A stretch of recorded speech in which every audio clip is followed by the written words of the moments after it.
Hey guys, it's Marshall here, and I'm broadcasting from my page today rather than my personal account so I can get a little more reach. About expanding this, giving you guys a little more access to me. And here we are. So today we're going to talk about a concept called undue tolerance. Okay, so as codependents, we were conditioned into an experience of tolerating things. It's one of our great gifts. We tolerate all the things, right? And in reality, healthy people have a very low tolerance for certain kinds of behaviors and patterns in their lives. But as survivors of abuse and neglect, we learned how to tolerate things that are actually abnormal. And this leads us into creating or doing what I call undue tolerance. Undue tolerance means you're putting up with something that you really shouldn't be tolerating or putting up with. And that's going to include things like verbal abuse, emotional neglect, physical neglect, physical coercion, emotional coercion, being gaslit, being made to feel crazy, being denied what you want, need, and feel, being told that you are selfish and then treated as though you are selfish. Undue tolerance is us being tolerant of things that are not reasonable, not healthy, and that are in fact toxic to our well-being.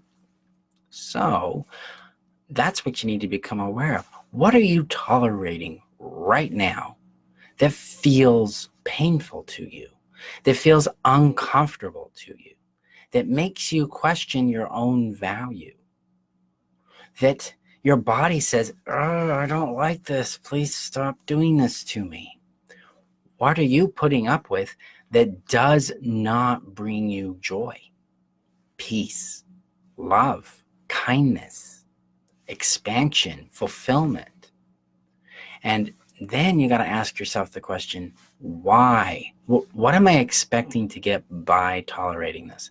Am I being nice? Is this how I think I'm being kind or loving? Is this what I'm just used to? Am I avoiding a conflict? Am I avoiding another fight, another explosion? Am I avoiding the anxiety that comes with that? Am I fighting it? What's going on there? That's what we really have to start asking ourselves, because the tolerance we're putting up with is draining our energy. It's keeping us in toxic situations or deficient patterns with someone else. And it's enabling our codependent behaviors of fixing, pleasing, controlling, and avoiding, and enabling. We're not really showing up for ourselves in this experience. Instead, we're doing the pleasy game. We're doing the game that we're taught to do. Tolerate it until we can get a table scrap of love. So you need to be identifying what you're tolerating that is actually causing you emotional, physical, mental, or intellectual pain. And then we got to look at what to do with it. A lot of times these are scenarios that are not healthy. So we have to look at the relationship. Is this someone who, number one, cares about how I feel? They value how I feel. Because if they don't do that, do it, not say it, guys. Again, words are useless. Patterns of behavior, that's where the truth is. So they don't do things that empower, that prove that they care about us. They care about our feelings. And these are very simple things, like they're responsive to our complaints. So we have a complaint about maybe they touch us too much, and we're like, please stop doing that. And then they're like, okay. And they stop doing it. They don't tell you you're too sensitive or that you're just selfish, you're making it up in your mind. They're responsive because they're concerned with how you feel. Okay? That's one of those big signals that the person is genuinely into who you are and that you matter to them as a person. But if they're dismissing you, if they're avoiding you, they're pushing you away, or they're gaslighting you, telling you you're selfish, or too sensitive, or too much, or why are you always that way, or you're making it up, that kind of thing. This person is more interested in the benefits they get from you rather than your own well-being, happiness, and peace. Okay? That's undue tolerance. If you're tolerating that kind of stuff, you're in a codependent cycle of undue tolerance. They don't deserve it. There are certain things that deserve tolerance in our lives. For instance, children. They deserve a large measure of tolerance because they're growing and learning and discovering who they are and how to deal with the world. That's reasonable tolerance. Tolerance within friendships could be, for instance, if I'm an introvert by nature, and if I have an extroverted friend, then we're going to have to tolerate this difference here. That's a reasonable tolerance. If you're in an intimate relationship, one of the most common things is libido difference. We're going to have to learn how to tolerate that libido difference. And social energy differences, physical limitations are tolerances that are reasonable, you know. I have several friends that are hard of hearing, so that there's a certain accommodation that has to be made there if I'm going to have interaction with them. That kind of thing. But undue tolerance is really about tolerating toxic behaviors, toxic patterns that are harming us and taking from us what is best for us, right? That it's harming our quality of life. And the way we deal with that is we typically have to either request a correction in the relationship, or we have to leave the relationship. That's the hard part, is we have to come to realize that if we're having chronic patterns of toxic behavior in a relationship, it's done. If they're not going to change, they say they're going to change and they're not changing, that's your pattern. That pattern is the truth. That's the reality you're dealing with. So it's time to leave it. I'm pretty, well, to be blunt, I say that a lot because most toxic people do not see themselves as the problem. They see everybody else's complaints against them as the problem. Like, well, what's wrong with you? Well, then you shouldn't have acted that way and I wouldn't have behaved that way. Sound familiar? That defense mechanism in the toxic person's thinking is why they don't change.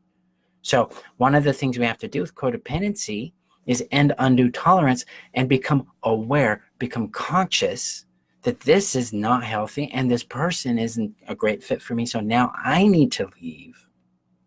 I need to go out and I'll first heal, and then I got to discover the skills of thriving, and then I've got to know who I am. We have to shift what's called the governing value.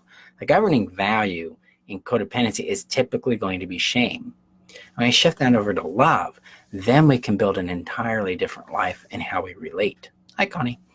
And this allows us to succeed. This allows us to break through codependency, leave that behind, and then embrace a deeper sense, first of value, and then skills that help us communicate and connect that value to our reality. Then we get different relationships, different experiences, and more happiness. So look for where you are tolerating things you shouldn't be tolerating. Toxic behaviors, gaslighting, being ignored, being neglected, not being appreciated, not being cared for, not being considered. Just in all your relationships, because those are things we do not have to tolerate. Codependency taught us that, hey, yeah, that's normal. It is not normal. It is abnormal. It's unhealthy, and we do not deserve it. We deserve appreciation, consideration, attention, to be included and to be valued for who we are, not just what we bring to the table. Okay? Thank you, guys. I'll be back on Monday with more to talk about. We're going to talk about the governing value. We're going to talk about some experiments that are going to be coming up with that. Also, next Thursday is our next public workshop. We're going to be going deep on one of the toxic person types, the narcissist specifically. We're going to do a deep dive on how they think, why they think the way they do, the way they behave, how to combat some of their specific attributes and behaviors. And then we're going to begin understanding the interplay of codependency and narcissists, because they're a dance. It takes both to create what's called stable dysfunction. And we break through that. We break free of that when we realize what we're really dealing with. Okay, and then we'll get into thriving relationships and things like that. But that is this Thursday. The link to sign up for that is in the post's comments. It is free, but there is limited seating, so get in on that today. If you guys have any questions, please let me know. Also, you're welcome. If you're really ready to transform your codependency into confidence, check out the workshop that's also linked in the description, and then you will have an opportunity to join the Codependence to Confidence system and begin that reshaping of yourself that has transformed over 400 people. In the 10 years I've been doing this, I've worked over 1,000 people, but 400 of them have gone through this specific process and transformed their lives. So you can have access to that too. So thank you for being here. I appreciate it, and I'll see you guys on Monday. Bye-bye.